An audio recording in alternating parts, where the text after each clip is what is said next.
নমস্কার, আমি cooking blog page থেকে সকলকে আমন্ত্রণ জানাচ্ছি। আজকের রেসিপিতে আনাইস কলা অথবা কাঁচকলাতে কাতল মাছের ঝোল রান্নার রেসিপিটি সম্পূর্ণ দেখার অনুরোধ রইল।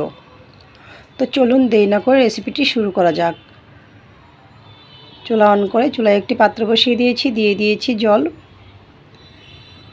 কাঁচকলা হলুদ জলে ধুয়ে পরিমাণ মতো লবণ, ঢাকনা দিয়ে কাঁচকলাটা সিদ্ধ করে নেব।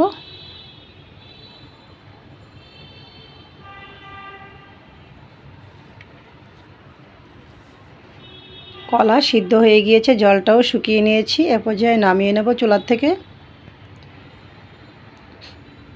চুলায় একটি কড়াই বসিয়ে দিয়েছি তেল গরম হওয়ার পর দিয়ে দিয়েছি কলা, পরিমাণ মতো হলুদ গুঁড়া, নাড়াচাড়া করে ভেজে নেব। যেহেতু আমি কলাটা সিদ্ধ করার সময় লবণটা দিয়েছিলাম, লবণটা আর অ্যাড করিনি। আবারও পাত্রটিতে দিয়ে দিয়েছি তেল গরম হওয়ার পরে দিয়ে দিয়েছি লবণ, হলুদ, অল্প পরিমাণে লঙ্কার গুঁড়া, মাখানো কাতল মাছ।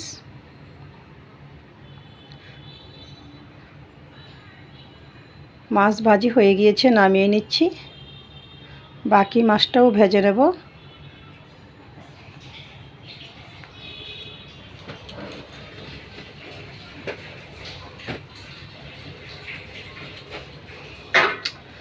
সব কয়টা মাছ ভাজি হয়ে গিয়েছে, নামিয়ে নিয়েছি। ফোড়নে দিয়েছি জিরে, তেজপাতা,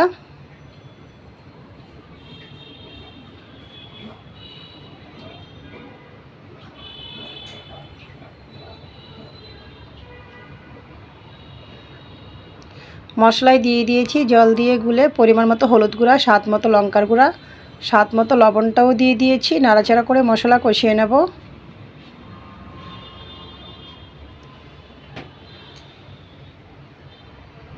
মশলা থেকে যখন তেল ছেড়ে দিয়েছে এই পর্যায়ে আমি দিয়ে দিয়েছি পরিমাণ মতো ঝোল।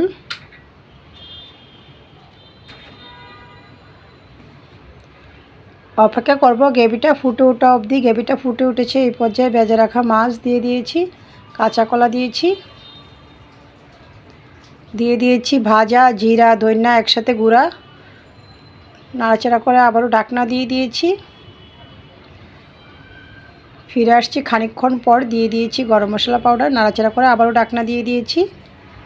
তো আপনারা কাতল মাছের পরিবর্তে শিং মাছ, যে কোনো জিওল মাছ অথবা রুই মাছ, কালীবাউস মাছ দিয়েও রান্নাটা করে নিতে পারেন। তো রেডি হয়ে গিয়েছে আমার কাঁচকলাতে কাতল মাছের ঝোল রান্নার রেসিপিটি ভালো লাগলে আমার ফেসবুক পেজটা ফলো, ইউটিউব চ্যানেলটা সাবস্ক্রাইব করুন, সাথেই থাকুন।